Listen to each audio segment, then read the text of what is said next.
लेकिन 16 साल का चार्ल्स अब पूरी तरह से घबरा चुका था और अब वो किसी भी कीमत पर इस गुफा से बाहर निकलना चाहता था। चार्ल्स के दिमाग पर डर इतना हावी हो चुका था कि उसे सामने जल रही आग का असली खतरा भी छोटा लगने लगा और आखिरकार उसने फैसला कर ही लिया कि मैं अभी इसी वक्त बाहर निकलूंगा, चाहे कुछ भी हो जाए।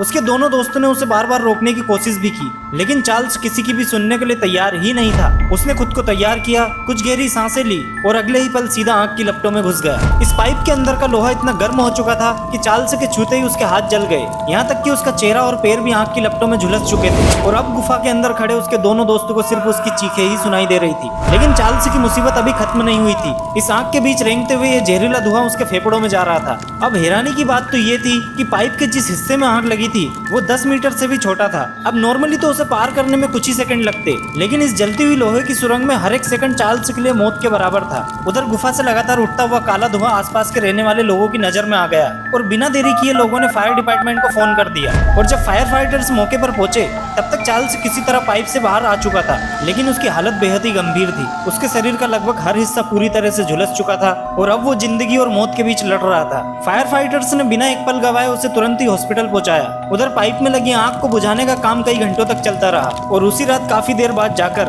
आखिरकार उस पाइप के अंदर लगी आग पर पूरी तरह काबू पाया जा सका। लेकिन असली सवाल अभी भी बाकी था, गुफा के अंदर फंसे उन बाकी 2 लड़कों का क्या हुआ? जानने के लिए अभी यहाँ नीचे क्लिक करें और जाने पूरी कहानी।